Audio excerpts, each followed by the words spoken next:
Assalamualaikum warahmatullahi wabarakatuh.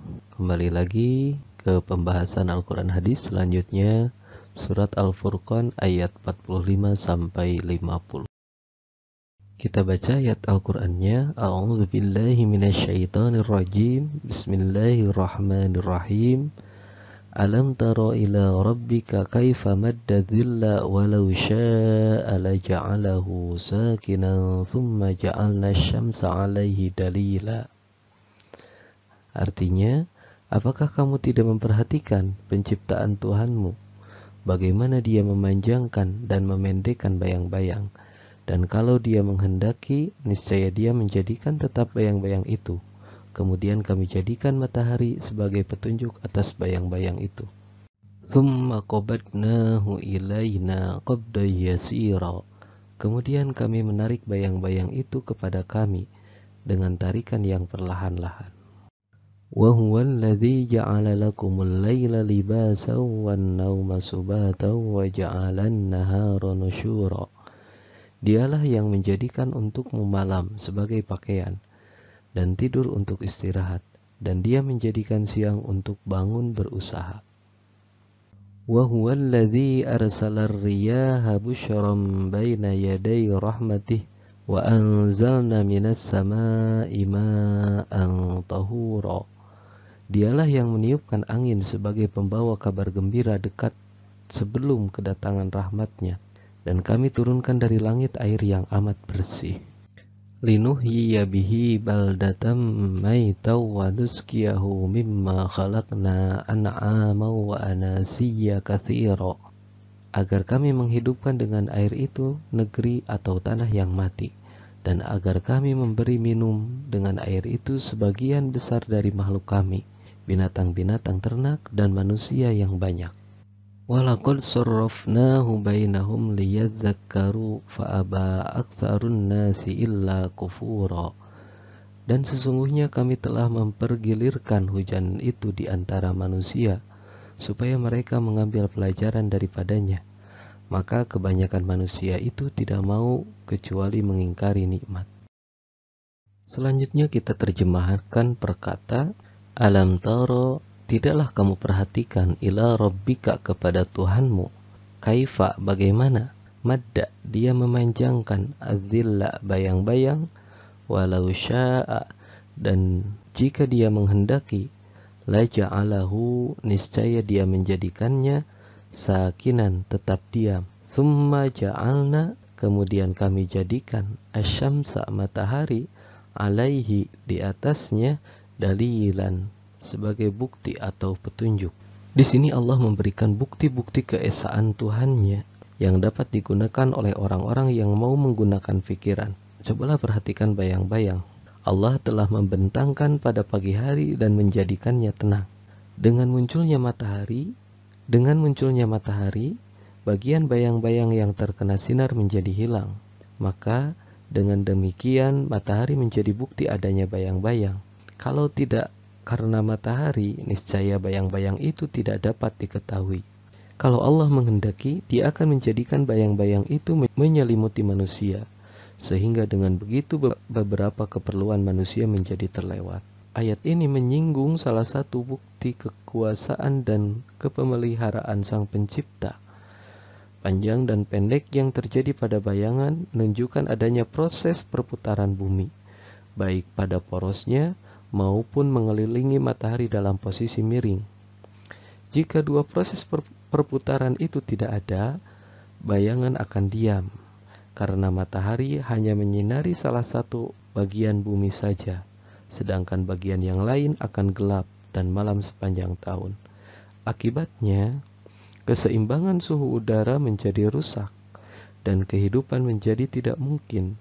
Selanjutnya, hal itu juga bisa terjadi apabila tempo gerak bumi pada porosnya atau rotasi berbanding lurus dengan tempo gerak bumi mengelilingi matahari atau revolusi. Dengan demikian, satu hari sama dengan 1 tahun. Tidak ada yang dapat melakukan hal itu kecuali Allah. Di samping bayangan itu sendiri adalah salah satu karunia Allah. Seandainya Allah menjadikan semua benda menjadi bening atau tembus pandang, maka bayangan tidak akan ada. dan kehidupan menjadi tidak mungkin.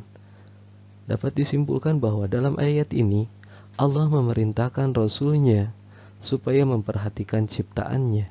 Ketika ada perintah kepada Rasul, itu ada dua kemungkinan, itu adalah khususiat kepada Rasul atau termasuk juga kepada umatnya.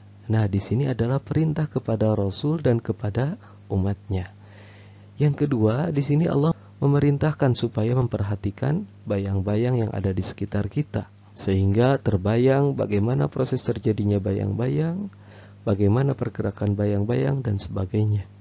Yang ketiga, Allah telah menjadikan matahari sebagai petunjuk, baik itu petunjuk waktu ataupun petunjuk arah. Summa qabadna, kemudian kami menggenggam atau menariknya ilaina kepada kami. Qabdon dengan genggaman atau tarikan yasiron yang perlahan.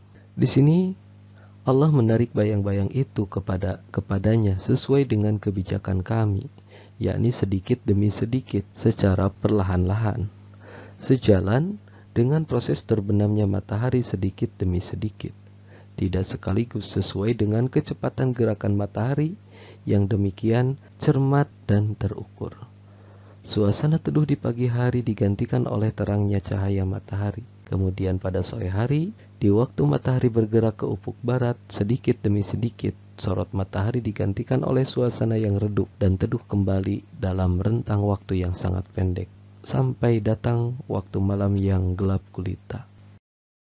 Selanjutnya, wahuwa dan dia alladzi yang ja'ala telah menjadikan lakum bagi kalian al-laila malam, libasan sebagai pakaian, wan nauma dan tidur, subatan sebagai istirahat, wa ja'ala dan dia menjadikan an-nahara siang, nusyuran bangkit atau bangun. Di sini Allah menyebutkan kekuasaan-kekuasaannya yang kedua, yaitu menjadikan malam itu bermanfaat bagi manusia, seperti manfaatnya pakaian yang menutup badan.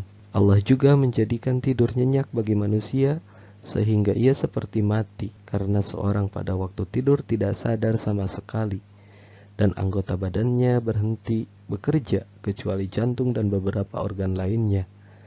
Dengan demikian, dia dapat beristirahat dengan sempurna, seperti dalam firman Allah dalam Quran Surat Al-An'am ayat 60, dan dialah yang menidurkan kamu pada malam hari. Allah juga telah menjadikan siang untuk berusaha dan beraktivitas.